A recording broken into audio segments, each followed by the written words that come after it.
Hi students, 8th class, part 2nd textbook ನೊಳಗಡೆ 4ನೇ chapter direct and inverse proportions ಅಂದರೆ ನೇರ ಮತ್ತು ವಿಲೋಮ ಅನುಪಾತಗಳು ಅಂತ ಅರ್ಥ. ನೇರ ಅನುಪಾತ ಮತ್ತು ವಿಲೋಮ ಅನುಪಾತ. ನಾ ಫಸ್ಟ್ ಕನ್ನಡದಾಗ ಹೇಳ್ತೀನಿ ನೋಡ್ರಿ. ನೇರ ಅನುಪಾತ ಅಂದರೆ ಒಂದು ಕ್ವಾಂಟಿಟಿ ಹೆಚ್ಚಾದಂಗೆ ಇನ್ನೊಂದು ಕ್ವಾಂಟಿಟಿನೂ ಹೆಚ್ಚಾಗಬೇಕು. ಈಗ ನಿಮ್ಮ ಮನೆಯೊಳಗಡೆ 5 ಜನರಿಗೆ 10 kg ಅಕ್ಕಿ ಬೇಕಂದ್ರೆ 10 ಜನರಿಗೆ 20 kg, 15 ಜನರಿಗೆ 25 kg, 30 ಜನರಿಗೆ 30 kg. ಈ ರೀತಿ ನೋಡ್ರಿ, ಜನರ ಸಂಖ್ಯೆ ಹೆಚ್ಚಾದಂಗ ನಿಮಗೆ ಬೇಕಾಗಿರೋ ಅಕ್ಕಿ ಪ್ರಮಾಣನೂ ಹೆಚ್ಚಾಗಕತ್ತೈತಿ. ಈ ರೀತಿ ಒಂದು ಕ್ವಾಂಟಿಟಿ ಹೆಚ್ಚಾದಂಗ ಇನ್ನೊಂದು ಕ್ವಾಂಟಿಟಿನೂ ಹೆಚ್ಚಾದಕ್ಕೆ ನಾವು ನೇರ ಅನುಪಾತ ಅಂತ ಕರಿತೀವಿ. ಈಗ ವಿಲೋಮ ಅನುಪಾತ ಅಂತಂದ್ರೆ ನಿಮ್ಮ ಮನೆಯೊಳಗಡೆ 10 kg ಅಕ್ಕಿ ಐತಿ, ನೀವು 10 ಜನ ಅದಿರಿ, ಅದು 5 ದಿವ್ಸಕ್ಕಾಗತ್ತಾ ಅಂತಂದ್ರೆ ನಿಮ್ಮ ಮನೆಗೆ ಗೆಸ್ಟ್ ಬಂದ್ರಪ್ಪ 10 ಜನ, ನೀವು 20 ಜನ ಆದ್ರಿ. ಈಗ ನಿಮಗೇನು 10 ದಿವ್ಸಕ್ಕೆ ಖಾಲಿ ಆಗಬೇಕಾದಂಥ ರೇಷನ್ನು 5 ದಿವಸಕ್ಕೆ ಖಾಲಿ ಆಗುತ್ತೆ. ಯಾಕೆ? ಇಲ್ಲಿ ಜನ ಹೆಚ್ಚಾದರೂ ಆ ದಿನಗಳ ಸಂಖ್ಯೆ ಕಡಿಮೆ ಆಯಿತು. ಅಥವಾ ನಿಮ್ಮ ಹೊಲದೊಳಗಡೆ 10 ದನಕರು ಅದಾವ ಅಂದ್ರೆ ನಿಮ್ಮ ಕಂಪ್ಲೀಟ್ ಹೊಲ ಮೇಯಕ್ಕೆ 1 ತಿಂಗಳು ಟೈಮ್ ತೊಗೊಂತಾವು 10 ದನ ಅಂತಂದ್ರೆ 20 ದನ ಬಿಟ್ಬಿಡೋಣ, 15 ದಿವಸಕ್ಕೆ ಖಾಲಿ ಮಾಡ್ತಾವೆ. ಅಂದ್ರೆ ದನಗಳ ಸಂಖ್ಯೆ ಹೆಚ್ಚಾಯಿತು, ಅಲ್ಲಿ ಮೇಯ್ತಕ್ಕಂಥ ದಿನಗಳ ಪ್ರಮಾಣ ಕಡಿಮೆ ಆಯಿತು. ಇದು ವಿಲೋಮ ಅನುಪಾತ ಅಂತ ಕರಿತೀವಿ ನಾವು. ಒಂದು ಕ್ವಾಂಟಿಟಿ ಹೆಚ್ಚಾದಾಗ ಇನ್ನೂ ಒಂದು ಕಡಿಮೆ ಆಗುತ್ತೆ, ಅಥವಾ ಒಂದನ್ನು ಕಡಿಮೆ ಮಾಡಿದಾಗ ಇನ್ನೂ ಒಂದು ಜಾಸ್ತಿ ಆಗುತ್ತೆ. ಇದಕ್ಕೆ ನಾವು ಇನ್ವರ್ಸ್ ಪ್ರಪೋರ್ಷನ್ ಅಂತ ಕರಿತೀವಿ. So direct proportion, the first concept is direct proportion. So if the number of articles purchased increases, the total cost also increases. ಈಗ ಒಂದು ಅಂಗಡಿಗೆ ಹೋಗಿರಪ್ಪ, 5 ಪೆನ್ ಖರೀದಿ ಮಾಡ್ತೀರಿ, 30 ರೂಪಾಯಿ ಕೊಡ್ತೀರಿ ಅನ್ಕೋರಿ. ಅವನಿಗೆ 6 ರೂಪಾಯಿ ಒಂದು ಪೆನ್ ಬಿದ್ದು 10 ಪೆನ್ ತೊಗೊಂಡಾಗ ಏನು ಮಾಡ್ತೀರಿ? 60 ರೂಪಾಯಿ ಕೊಡ್ತೀರಿ. 20 ಪೆನ್ ತೊಗೊಂಡ್ರೆ 120 ರೂಪಾಯಿ ಕೊಡ್ತೀರಿ. ಈಗ ನೋಡ್ರಿ, ನೀವು ರೊಕ್ಕ ಹೆಚ್ಚಿಗೆ ಕೊಟ್ಟಂಗ ಪೆನ್ನಿನ ಸಂಖ್ಯೆನೂ ಹೆಚ್ಚಾಗತೈತಿ. So if the number of articles purchased increases, the total cost also increases. Next, more the money deposited in a bank, more is the interest earned. ಈಗ ನೀವು ಬ್ಯಾಂಕ್ನೊಳಗೆ ಹೆಚ್ಚೆಚ್ಚಿಗೆ ದುಡ್ಡು ಹಾಕೊಂತ ಹೋದ್ರೆ ಅವರು ಸಹ ಅದನ್ನ ಹೆಚ್ಚಿಗೆ ಮಾಡ್ಕೊಂಡು ಅದನ್ನ ಹೆಚ್ಚೆಚ್ಚಿಗೆ ಬಡ್ಡಿ ಕೊಟ್ಕೊಂತಾನೆ ಹೋಗ್ತಾರೆ. ಸೊ ಇಲ್ಲೇ ಒಂದು ಹೆಚ್ಚಾಗತೈತಿ, ಇನ್ನೂ ಒಂದು ಕ್ವಾಂಟಿಟಿನೂ ಹೆಚ್ಚಾಗತೈತಿ. Next, if the cost of 1 kg of sugar is 30 rupees, then what would be the cost of 5 kg sugar? 1 kg ಸಕ್ಕರೆಗೆ 30 ರೂಪಾಯಿ ಆದ್ರೆ 5 kg ಎಷ್ಟು? 150 ರೂಪಾಯಿ. ಏನಾತ್ ಹೇಳ್ರಿ? ನಿಮ್ಮ ಕೆಜಿನೂ ಹೆಚ್ಚಾಗತೈತಿ, ದುಡ್ಡು ಹೆಚ್ಚಾಗತೈತಿ. ನೋಡ್ರಿ, 1 kg 30, 2 kg 60, 3 kg 90. ನೋಡ್ರಿ, ಇಲ್ಲಿನೂ ಹೆಚ್ಚಾಗತೈತಿ. ವೇಟ್ ಹೆಚ್ಚಾದಂಗ ಕಾಸ್ಟು ಸಹ ಹೆಚ್ಚಾಗತೈತಿ. ರೈಟ್. ಇದಕ್ಕೆ ನಾವು ಒಂದು ಕ್ವಾಂಟಿಟಿ ಎಕ್ಸ್ ಅಂತ ತಗೊಳ್ಳೋಣ, ಇನ್ನೊಂದು ಕ್ವಾಂಟಿಟಿ ವೈ ಅಂತ ತಗೊಳ್ಳೋಣ. So 2 quantities x and y are said to be in a direct proportion. If value of x increases, value of y also increases in such a way that the ratio x by y remains constant. ಅಂದ್ರೆ ನಾವು 2 quantity ತಗೊಂಡಿವಿ, X ಮತ್ತು Y ಅಂತ ಹೇಳಿ. ಅದರೊಳಗಡೆ ಎಕ್ಸ್ದ value ಹೆಚ್ಚಾಕೊಂತ ಹೋತು ಅಂದ್ರೆ Y ವ್ಯಾಲ್ಯೂನು ಹೆಚ್ಚಾಗಲೇಬೇಕು, ಹೆಚ್ಚಾಗುತ್ತೆ. ಹೆಂಗ ಹೆಚ್ಚಾಗುತ್ತಪ್ಪ ಅಂದ್ರೆ ಯಾವ ರೇಷೋದೊಳಗೆ ಆಗ್ಬೇಕಂದ್ರೆ ಎಕ್ಸ್ ಮತ್ತು ವಾಯ್ ಭಾಗಿಸಿದ್ರೆ ಏನ್ ಬರುತ್ತೆ ಅದು ಕಾನ್ಸ್ಟಂಟ್ ಆಗಿರುತ್ತೆ. ಇಲ್ಲಿ ನೋಡ್ರಿ, 1/30, 2 ಮತ್ತು 60 ಭಾಗಿಸ್ರಿ, 2 1 2 30, 3 1 3 30 90, 4 1 4 30 120. ಹೌದಾ? ರೇಷಿಯೋ ಫಿಕ್ಸ್ ಆಯ್ತು 1/30. So this is x by y, it's remains constant. ಎಲ್ಲ ಕಡೆನೂ ಅದು ಸ್ಥಿರವಾಗಿರ್ತೈತಿ. So x by y remains constant. So we take x by y as k. K ಅಂದ್ರೆ constant. X and y are in direct proportion if x by y is equal to k. ಅಂದ್ರೆ x ಮತ್ತು y ನಾವು direct proportion ಒಳಗೆ ಅದಾವಂತ ಹೇಳ್ಬೇಕಂದ್ರೆ ಅವುಗಳ ratio, ಅವುಗಳ ಅನುಪಾತ ಅಂತ ಏನ್ ಕರಿತೀವಿ, ಎಕ್ಸ್ ಮತ್ತು ವಾಯ್ನ ಅನುಪಾತ ಅಂದ್ರೆ ಎಕ್ಸ್ ಡಿವೈಡೆಡ್ ಬೈ ವಾಯ್ ಯಾವಾಗಲೂ ಸ್ಥಿರವಾಗಿರ್ಬೇಕು. So x by y is equal to constant, we take constant as k. So ಇದು ಹೆಂಗಿರುತ್ತಪ್ಪ ಅಂತಂದ್ರೆ ಅವ್ರು ಎಷ್ಟು ಎಕ್ಸ್ ಕಡೆ ಅವ್ರು ಹತ್ಕೊಳ್ಳಿ. ಈಗ ನೋಡ್ರಿ, ಇಲ್ಲಿ 1 ಅಂದ್ರೆ ಇದು x1, ಇದು x2, x3, x4, y1, y2, y3, y4 ಇವನ್ ಭಾಗಿಸ್ಕೊಂತ ಹೋಗೋಣ. x1 by y1 is equal to x2 by y2 is equal to x3 by y3 is equal to x4 by y4. So the ratio x divided by y remains constant. So if x y y remains constant, then x and y are in direct proportion. Right. Example ನೋಡೋಣ. An electric pole 14 meter high, it casts a shadow of 10 meters. Electric pole ಅಂದ್ರೆ ಲೈಟಿನ್ ಕಂಬ. An electric pole 14 meter high, ಆ ಲೈಟಿನ ಕಂಬದ ಉದ್ದ 14 metre ಐತಿ, ಅದರ ನೆರಳಿನ ಉದ್ದ ಶಾಡೋ ಆಫ್ 10 ಮೀಟರ್ಸ್, ಅದು ಕಂಬ 14 ಮೀಟರ್ ಎತ್ತರ ಐತಿ, ಅದ್ರ ನೆರಳು 10 ಮೀಟರ್ ಐತಿ. ಅವ್ರೇನು ಕೇಳ್ಯಾರ, find the height of tree, ಒಂದು ಮರ ಐತಂತೆ, that cast a shadow of 15 metres, ಆ ಮರ ಐತಲ್ಲ, ಮರದ ನೆರಳು 15 ಮೀಟರ್ ಇದ್ರೆ ಮರ ಎಷ್ಟು ಎತ್ತರ ಐತಿ ಅಂತ ಕೇಳ್ಯಾರ. ಇಲ್ಲೇ ನೆನ್ಪಿಟ್ಕೋರಿ, ಇಲ್ಲೇ ಹೈಟ್ ಏನಾಗತೈತಿ, ಇಲ್ಲಿ ನೋಡ್ಕೋರಿ, ಇಲ್ಲಿ ನೆರಳಿನ ಉದ್ದ ಏನಾಗತೈತಿ, ಹೆಚ್ಚಾಗತೈತಿ. ಹೆಚ್ಚಾಗತ್ತಿದ್ರೆ ಕಂಬದಕಿನ ಮರ ಎತ್ತರ ಐತೆ ಅಂದಂಗೆ ಆತು, ಅದನ್ನು ಹೆಚ್ಚಾಗ್ಲೇಬೇಕಲ್ಲ. ಸೊ ಎರಡನ್ನು ಭಾಗಿಸ್ಬಿಡೋಣ. ಸೊ ಇದನ್ನ x1 ಅಂತ ತೋರಿ, ಇದು y1, ಇದು x2, ಇದು y2, ಇವೆರಡು ಭಾಗಿಸ್ತೀವಿ ನೋಡ್ರಿ. 14/10 is equal to x divided by 15. Cross multiply ಮಾಡೋಣ. 10 into x that is 10x, 15 into 4 that is 15 into 14. ನೆನಪಿರಲಿ, 5 2 10, 5 3 15, ಆಯ್ತಾ. 2 1 2 7. So x is equal to 7 3 that is 21 meters, that is 21 meter. So x is equal to 21 meter ಅಂದ್ರೆ ಅರ್ಥ ಏನು ಗೊತ್ತಾ, ಕಂಬ 14 metre ಇತ್ತು, ಅದರ ನೆರಳು 10 ಮೀಟರ್, ಮರದ ನೆರಳು 15 ಮೀಟರ್ ಐತಿ, ಅದು ಎಷ್ಟು ಎತ್ತರ ಐತಿ ಗೊತ್ತಿಲ್ಲ. ಆದ್ರೆ ನೆನಪಿಟ್ಕೋರಿ, ಇಲ್ಲೇ ಲೆಂತ್ ಆಫ್ ಶಾಡೋ, ನೆರಳಿನ ಉದ್ದ ಏನಾಗತೈತಿ, ಹೆಚ್ಚಾಗತೈತಿ.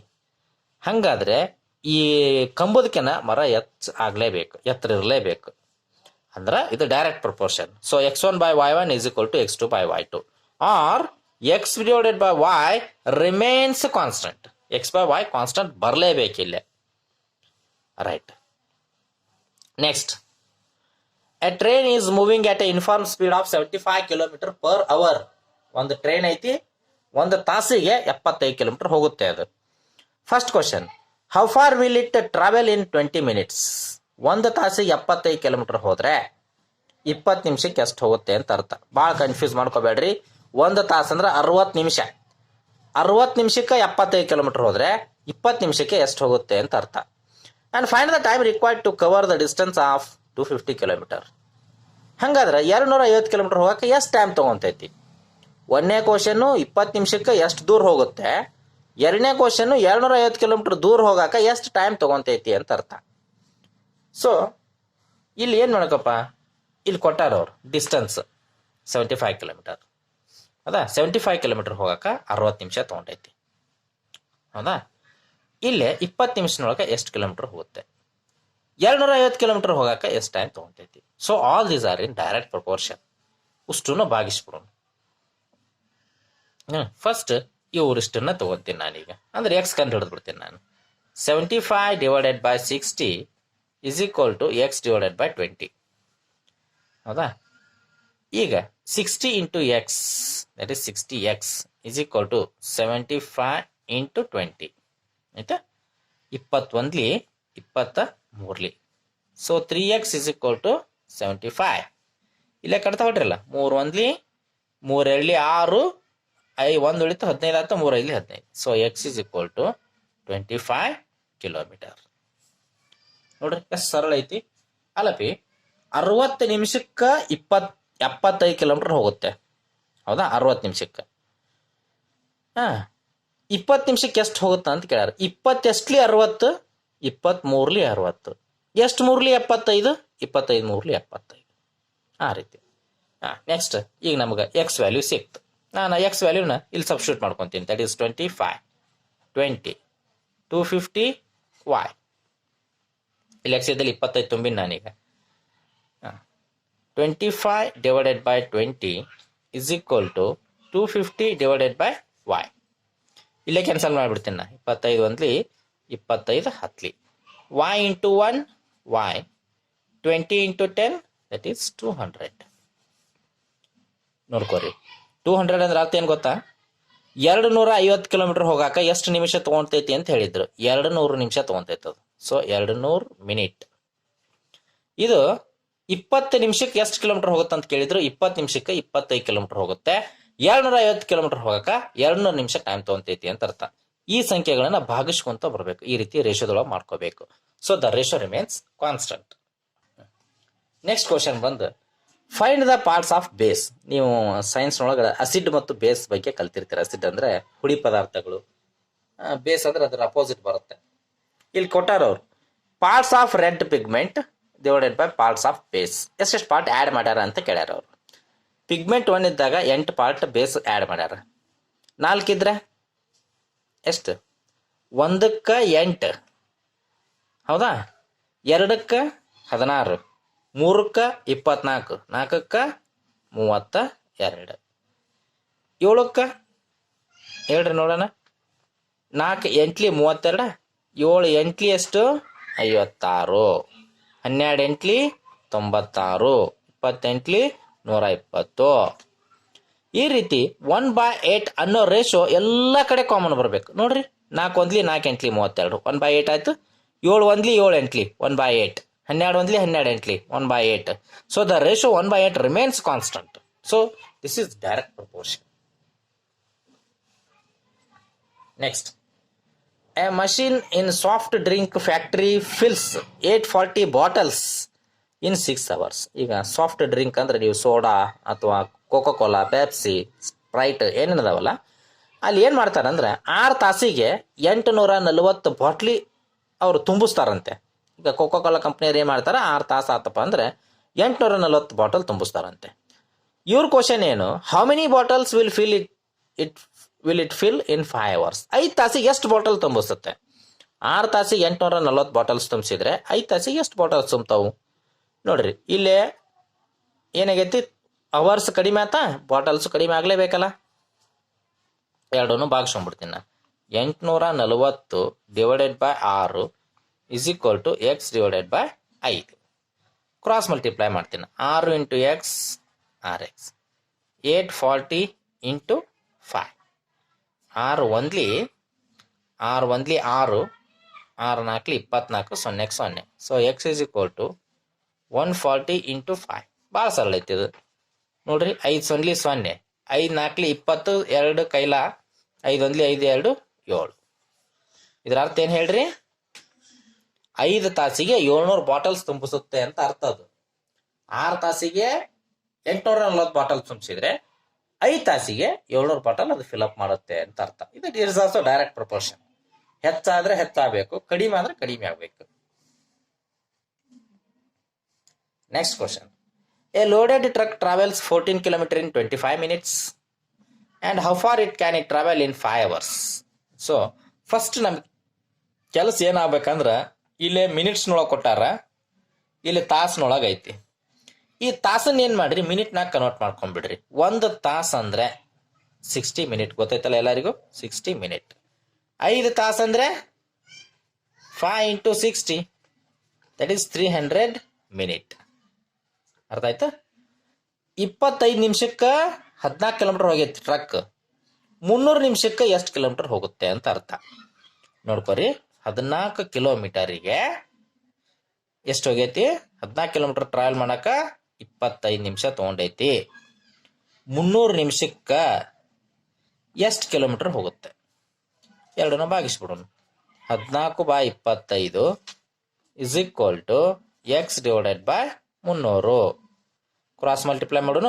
25 into x, that is 25x is equal to 300 into 14. 300 into 14. 25 1 25, ಇನ್ನು 50 ಉಳಿತು, 25 ಹಳ್ಳಿ. So x is equal to 12 into 14 ಮಾಡಕ್ಕೆ ಬರುತ್ತಾನೆ ಎಲ್ಲರಿಗೂ? ಏನು ಮರತ್ತೆ ಹಚ್ಚಿರಪ್ಪ ಆನ್ಸರ್.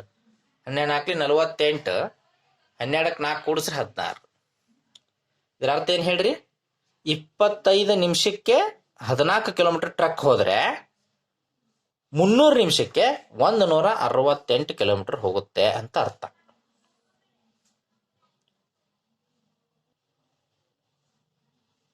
ಅರ್ಥ ಆಯ್ತು ಈ ಕ್ವಶನ್? ಇಲ್ಲಿ ನೋಡ್ಕೋರಿ, ನಿಮಿಷ ಇದೇನಾಗತ್ತೆ, 25 ನಿಮಿಷ 300 ನಿಮಿಷ, ಇದು ಹೆಚ್ಚಾಯ್ತು, ಇದು ಹೆಚ್ಚಾಗ್ಲೇಬೇಕು, ಕಿಲೋಮೀಟರ್ ಸಹ ಹೆಚ್ಚಾಗ್ಲೇಬೇಕಂತ ಅರ್ಥ. ಡಿಯರ್ ಫ್ರೆಂಡ್ಸ್, ಇಲ್ಲಿವರೆಗೂ ನೀವು ಡೈರೆಕ್ಟ್ ಪ್ರಪೋರ್ಷನ್ ಮತ್ತು ಅದರ ಪ್ರಾಬ್ಲಮ್ಸ್ ಬಗ್ಗೆ ಸ್ಟಡಿ ಮಾಡಿದ್ರಿ. ಈಗ next concept inverse proportion. Inverse ಅಂದ್ರೆ ವಿಲೋಮ ಅನುಪಾತ, ಅಂದ್ರೆ ಒಂದು ಕಡಿಮೆ ಆದ್ರೆ ಇನ್ನೊಂದು ಕಡಿಮೆ ಆಗಬೇಕು ಅಂತ ಅರ್ಥ. ಇದು ಒಂದು ಕಡಿಮೆ ಆದ್ರೆ ಒಂದು ಹೆಚ್ಚಾಗಬೇಕು, ರಿವರ್ಸ್ ಆಗ್ಬೇಕಿಲ್ಲ. ಒಂದು ಕ್ವಾಂಟಿಟಿ ಹೆಚ್ಚಾದ್ರೆ ಇನ್ನೊಂದು ಕ್ವಾಂಟಿಟಿ ಕಡಿಮೆ ಆಗಬೇಕು, ಇಲ್ಲ ಇನ್ನೊಂದು ಕ್ವಾಂಟಿಟಿ ಕಡಿಮೆ ಆಯ್ತು ಅಂದ್ರೆ ಇನ್ನೊಂದು ಕ್ವಾಂಟಿಟಿ ಜಾಸ್ತಿ ಆಗಬೇಕು. ರಿವರ್ಸ್ನಾಗಿರುತ್ತೆ ಇಲ್ಲಿ ನೋಡ್ಕೋರಿ. As the speed of vehicle increases, the time taken to cover the distance decreases. ನೀವು ಇಲ್ಲಿಂದ ಬೆಂಗಳೂರಿಗೆ ಹೊಂಟ್ರೆ ಬಸ್ ಭಯಂಕರ ಸ್ಪೀಡ್ ಹೊಡ್ಕೊಂಡು ಹೋದ್ರೆ ನೀವು ಬೇಗ ಬೆಂಗಳೂರು ಮುಟ್ತೀರಿ. ಬಸ್ ಸ್ಲೋ ಹೋತು ಅಂತಂದ್ರೆ ಲೇಟ್ ಆಗಿ ಮುಟ್ತೀರಿ. This is inverse proportion. For a given job, more the number of workers, less will be the time taken to complete the work. ಇವತ್ತು ನೀವು ಒಂದು ಹೊಸ ಮನೆ ಕಟ್ಸಕತ್ತೀರಿ ಅಂದ್ರೆ ಒಂದು 50 ಜನ ಆಳುಗಳನ್ನ ಕರ್ಕೊಂಡ್ ಬಂದಿರಿ ಅಂದ್ರೆ ಅವ್ರು ಹೇಳ್ತಾರೆ ನಾವು 2 ತಿಂಗಳದೊಳಗೆ ಕಟ್ಕೊಟ್ಬಿಡ್ತೀವಿ ಅಂತ ಹೇಳ್ತಾರೆ. 50 ಮಂದಿ ವರ್ಕರ್ಸ್. ನೀವು 100 ಮಂದಿ ಕರ್ಕೊಂಡ್ ಬಂದ್ಬಿಟ್ರೆ 1 ತಿಂಗಳದೊಳಗೆ ಕಟ್ಟಿ ಬಿಡ್ತಾರೆ. ಸೊ ಇಲ್ಲಿ ವರ್ಕರ್ ಸಂಖ್ಯೆ ಹೆಚ್ಚಾಯ್ತು, ಆ ಕಟ್ಟಕ್ ಟೈಮ್, ಮನಿ ಕಟ್ಟಕ್ ಟೈಮ್ ಕಡಿಮೆ ಆಯ್ತು. So this is inverse proportion. Right. ಇಲ್ಲಿ ಸ್ಪೀಡ್ ಮತ್ತು ಟೈಮ್ ನೋಡ್ರಿ ಹೆಂಗಿರುತ್ತೆ. ಸ್ಪೀಡ್ ನಡ್ಕೋಂತ ಹೋಗೋದಪ್ಪ, ನಿಮ್ಮ ಸ್ಪೀಡ್ ನೋಡ್ರಿ 3 km/h. ಓಡಿದ್ರೆ ಹೆಚ್ಚಾಯ್ತು, ಸೈಕ್ಲಿಂಗ್ ಮಾಡಿದ್ರೆ ಜಾಸ್ತಿ ಆಯ್ತು, ಕಾರ್ ಇನ್ನೂ ಜಾಸ್ತಿ ಆಯ್ತು. ಟೈಮ್ ನೋಡ್ರಿ, ವಾಕ್ ಮಾಡುವಾಗ ಹೆಚ್ಚಿಗೆ ತಗೊಂಡಿರಿ. ಈಗ ಓಡಾಕತ್ತೀರಿ, ಇದ್ರಕಿನ್ನ ಸ್ವಲ್ಪ ಕಡಿಮೆ. ಇದು 30 ಪಿ, 30, 15, 10, 2 ಇದು. ಸೈಕ್ಲಿಂಗ್ ಮಾಡಕತ್ತೀರಿ, ಇನ್ನ ಟೈಮ್ ನೀವು ಆಯ್ತು. ಕಾರ್ನಾಗ ಹೊಂಟ್ರ ಇನ್ನ ಕಡಿಮೆ ಆಯ್ತು. ಈಗ ವಾಕ್ ಮಾಡುವಾಗ 3 ಕಿಲೋಮೀಟರ್ ಹೋಗಾಕ 30 ನಿಮಿಷ ತಗೊಂಡಿರಿ. ಓಡ್ಕೊಂತ ಹೋದ್ರೆ 15 ನಿಮಿಷ, ಸೈಕಲ್ ತಗೊಂಡು ಹೋದ್ರೆ 10 ನಿಮಿಷ, ಕಾರ್ ತಗೊಂಡು ಹೋಗ್ಬಿಟ್ರೆ 2 ನಿಮಿಷ. ಆ ರೀತಿ. ಸೊ ಅಲ್ಲಿ ಏನಿತ್ತು, x/y ಕಾನ್ಸ್ಟಂಟ್ ಇತ್ತು. x/y ಕಾನ್ಸ್ಟಂಟ್ ಇದ್ರೆ direct proportion. Two quantities x and y are said to be in inverse proportion. As the value of x increases, the value of y decreases in such a way that xy remains constant. ಅಲ್ಲೇ x/y ಅಂದ್ರಿ, ಇಲ್ಲೇ x into y is equal to k ಇರುತ್ತೆ. ಅಲ್ಲೇ x/y is equal to k ಇತ್ತು. Inverse proportion ಒಳಗಡೆ x into y is equal to k ಇರುತ್ತೆ. ಯಾಕಂದ್ರೆ x ಹೆಚ್ಚದಂಗ y ಕಡಿಮೆ ಹಾಕೊಂತ ಬರುತ್ತೆ, ಇನ್ವರ್ಸ್ ಹೋಗುತ್ತೆ. ಈಗ ಅಲ್ಲೇನಿತ್ತು, x1/y1 is equal to x2/y2 ಇತ್ತು. ಇಲ್ಲಿ ಹಂಗಲ್ಲ, x1/x2 is equal to y1/y2, z1/z2, a1/a2, b1/b2 ಈ ರೀತಿ ಇರುತ್ತೆ. So x1/x2 is equal to y1/y2 ಇತ್ತಂದ್ರೆ this is inverse proportion. Right. Problem ನೋಡ್ರಿ, ಈಸಿಯಾಗಿ ಗೊತ್ತಾಗುತ್ತೆ ನಿಮಗೆ. ಈಗ 1ನೇ ಸಂಖ್ಯೆ ಏನಿರುತ್ತಲ್ಲ, this is x1 and this is x2, this is y1, this is y2. 6 pipe are required to fill a tank in 1 hour 20 minutes. 1 hour 20 minutes ಅಂದ್ರೆ 1 ತಾಸು ಅಂದ್ರೆ 60 ನಿಮಿಷ, ಮತ್ತು ಮೇಲೆ 20 ನಿಮಿಷ, 80 ನಿಮಿಷ ಆಯ್ತು ಟೋಟಲ್. ಆಯ್ತಾ? 6 ಪೈಪ್ ಹಾಕ್ಯಾರ, 80 ನಿಮಿಷ ಟೈಮ್ ತಗೊಂಡವು ಟ್ಯಾಂಕ್ ಫುಲ್ ಮಾಡಕ. How long will it take if only 5 pipes of the same type are used? ನೀವು ಹೊಲದೊಳಗಡೆ ಒಂದು ಸಿಂಟೆಕ್ಸ್ ಕಟ್ಟಿಸಿರಿ, 6 ಪೈಪ್ ಅಟ್ಯಾಚ್ ಮಾಡಿರಿ, 6 ಪೈಪಿಗೆ ಮೂಲಕ ನೀರು ಬಿಟ್ರೆ 80 ನಿಮಿಷ ತೊಗೊಂತೈತಿ ತುಂಬಾಕ. 5 ಪೈಪ್ ಹಚ್ಚಿದ್ರೆ ಎಷ್ಟು ನಿಮಿಷ ಟೈಮ್ ತೊಗೊಂತೈತಿ ಅಂತ ಕೇಳಿದ್ದಾರೆ. So this is reverse proportion or inverse proportion. So x1/x2 is equal to y1/y2. ಯಾಕಂದ್ರೆ ನಂಬರ್ ಆಫ್ ಪೈಪ್ಸ್ 6 ಇದ್ದಾಗ 80 ನಿಮಿಷ ತೊಗೊಂತೈತಿ, 5 ಇದ್ದಾಗ ಎಷ್ಟು ತೊಗೊಂತೈತಿ ಅಂತ ಕೇಳಿದ್ದಾರೆ. So x1/x2 that is 6/5 is equal to y1/y2, that is 80/x. Cross multiply ಮಾಡೋಣ. 6 into x, that is 6x, 5 into 80 or 80 into 5. ಇದು ಹೋಗುತ್ತೆ. 6 ಒಂದ್ಲಿ 6, 20 ಉಳಿತು. ಹೌದಾ? 20 ಅಂದ್ರೆ 6 3 18. So the next question is, 6 pipes are required to fill a tank in 1 hour 20 minutes. How long will it take if only 5 pipes of the same type are used? ಅಂದ್ರೆ 6 pipe ಒಂದು tank ಅನ್ನು ತುಂಬಿಸಕ್ಕೆ 80 ನಿಮಿಷ ತಗೊಂಡ್ರೆ 5 pipe ಎಷ್ಟು ನಿಮಿಷ ತಗೊಂತಾವು? Inverse proportion ಇದು. So xy is equal to constant x into y, that is 6 into 80 is equal to 5 into x. ಆಯ್ತಾ? ಅಥವಾ 5x is equal to 80 into 6. 5 ಒಂದ್ಲಿ 5 16 80. So x is equal to 16 into 6, that is 96 minute. 96 minute ಅಂದ್ರೆ 1 hour 36 minutes. ಯಾಕೆ ಹೇಳ್ರಿ? ನೀವು 6 pipe ಇದ್ದಾಗ 80 ನಿಮಿಷ ತಗೊಂತಿತ್ತು time ಆ tank full ಮಾಡಕ. ನೀವು ಪೈಪ್ ಸಂಖ್ಯೆ ಕಡಿಮೆ ಮಾಡಿದ್ರಿ, ಅದಕ್ಕೆ ಹೆಚ್ಚಿನ ಟೈಮ್ ಬೇಕಾಗುತ್ತೆ. And next question is, there are 100 students in a hostel and food provision for them is for 20 days.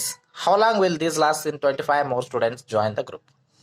ಒಂದು ಹಾಸ್ಟೆಲ್ ಒಳಗೆ 100 ಸ್ಟೂಡೆಂಟ್ಸ್ ಅದಾರ, 20 ದಿವಸಕ್ಕೆ ಆಗುವಷ್ಟು ಫುಡ್ ಐತಿ. ಒಂದ್ ವೇಳೆ 20 ಸ್ಟೂಡೆಂಟ್ಸ್ ಹೆಚ್ಚಾದ್ರೆ ಅಂದ್ರೆ 100 ಇದ್ದವ್ರು 125 ಆದ್ರೆ ಎಷ್ಟು ದಿವಸದೊಳಗಡೆ ಅದು ಖಾಲಿ ಆಗುತ್ತೆ ಅಂತ ಕೇಳಿದ್ದಾರೆ. So x into y is equal to constant, it is 100 into 20 is equal to 125 into y, ಅಥವಾ ಎಕ್ಸ್ ಅರ ತಗೋರಿ, ಯಾವ್ದಾದ್ರು ತಗೋಬಹುದು. So 125 into y is equal to 100 into 20. ನೋಡ್ಕೋರಿ, 25 5 125, 25 4 100. So 5y is equal to 4 into 20. 5 1 5 4. So y is equal to 4 4s 16 days. ಅಂದ್ರೆ 20 ದಿವಸಕ್ಕೆ ಆಗುವಷ್ಟು food ಇತ್ತು, 100 ಸ್ಟೂಡೆಂಟ್ಸ್ ಇದ್ರು, 25 ಮಂದಿ ಮತ್ತೆ ಎಕ್ಸ್ಟ್ರಾ ಆ್ಯಡ್ ಆದ್ರಿ. ಈಗ ಅಂದ್ರೆ 125 ಸ್ಟೂಡೆಂಟ್ಸ್ ಆಗ್ಬಿಟ್ರು ಅಂದ್ರೆ ನಿಮಗೆ 20 ದಿವಸಕ್ಕೆ ಆಗುವಷ್ಟು ಫುಡ್ ಅವ್ರು 25 ಜನ ಎಕ್ಸ್ಟ್ರಾ ಆದ್ಮೇಲೆ 16 ದಿವಸದೊಳಗನೆ ಖಾಲಿ ಆಗುತ್ತೆ ಅಂತ ಅರ್ಥ. Next, if 15 workers can build A wall in 48 hours, 15 ಜನ ವರ್ಕರ್ ಕೆಲಸ ಮಾಡಕತ್ರ 48 ತಾಸು ಅಂದ್ರೆ 2 ದಿವಸದೊಳಗೆ ಅವ್ರು ಕಟ್ತಾರ. How many workers will be required to the same work in 30 hours? ಅಂದ್ರೆ 30 ತಾಸಿನೊಳಗಡೆ ಕೆಲಸ ಆಗ್ಬೇಕು ಆಗಿತ್ತಂದ್ರೆ ಎಷ್ಟು ಜನ ವರ್ಕರ್ಸ್ ಬೇಕು ಅಂತ ಅರ್ಥ. So this is x, this is y, this is x, this is y. So x y is equal to constant, x y is equal to k ಅಥವಾ constant. 48 into 15 is equal to 30 into y. So y is equal to 48 into 15 divided by 30. ನೋಡ್ರಿ, 15 1 15 2 30. So y is equal to 48 divided by 2, which is equal to 24. So ಅದೇ ಕೆಲಸ 30 ದಿವಸ ಮಾಡಕ್ಕಂದ್ರೆ 24 workers ಬೇಕು. ಅಂದ್ರೆ 15 workers ಇದ್ರೆ 48 ತಾಸು ತಗೊಂತಿದ್ರು. 30 ತಾಸಿನೊಳಗೆ ಕೆಲಸ ಮುಗಿಬೇಕಂದ್ರೆ ವರ್ಕರ್ಸ್ ಹೆಚ್ಚಾಗಬೇಕು. ಸೊ 24 ವರ್ಕರ್ಸ್ ಬೇಕಾಗುತ್ತೆ. Next question, a farmer has enough food for to feed 20 animals. ಒಬ್ಬ ರೈತನ ಕಡೆ 20 ಪ್ರಾಣಿ ಉಣಿಸುವಷ್ಟು ಆಹಾರ ಐತಿ. In his cattle for days. Right. A farmer has enough food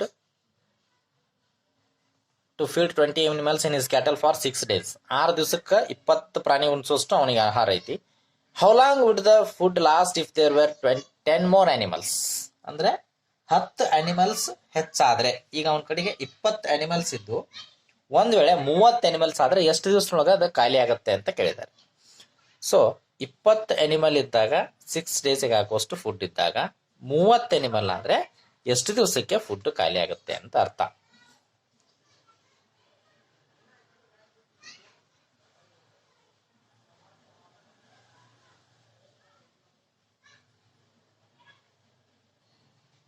right, 20 animals 6 ದಿವಸಕ್ಕೆ ಆಗುವಷ್ಟು ಫುಡ್ ಇದ್ರೆ 10 ಅನಿಮಲ್ಸ್ ಹೆಚ್ಚಂದಾನೆ, 20 ಅಂದ್ರೆ 10 ಅನಿಮಲ್ಸ್ ಹೆಚ್ಚು ಮಾಡ್ರಿ, 30 ಅನಿಮಲ್ಸ್ ಆದ್ರೆ ಎಷ್ಟು ದಿವಸಕ್ಕೆ ಖಾಲಿ ಆಗುತ್ತೆ.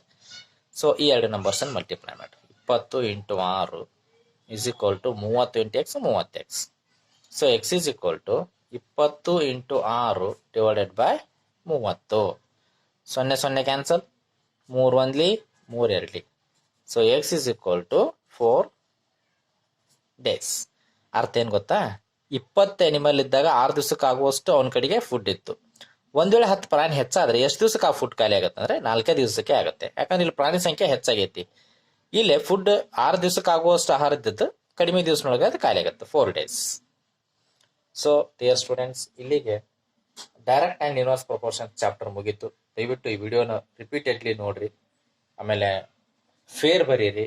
ಇದು ಆದ್ಮೇಲೆ ಪ್ರಾಕ್ಟೀಸ್ ಮಾಡ್ರಿ, ಯಾಕಂದ್ರೆ ನಿಮಗೆ ಎಕ್ಸಾಮ್ ಕಂಪಲ್ಸರಿ ಐತಿ. ದಯವಿಟ್ಟು ಹಾರ್ಡ್ ವರ್ಕ್ ಮಾಡ್ರಿ, ಟೈಮನ್ನು ವೇಸ್ಟ್ ಮಾಡಬೇಡ್ರಿ, ಚೆನ್ನಾಗಿ ಪ್ರಾಕ್ಟೀಸ್ ಮಾಡ್ರಿ. ಎವ್ರಿ ಡೇ ಮ್ಯಾಥ್ಸನ್ನು ನೈಟ್ 9 ರಿಂದ 10 ಗಂಟೆ ಪ್ರಾಕ್ಟೀಸ್ ಮಾಡೇ ಮಲ್ಕೋರಿ. Okay, thank you.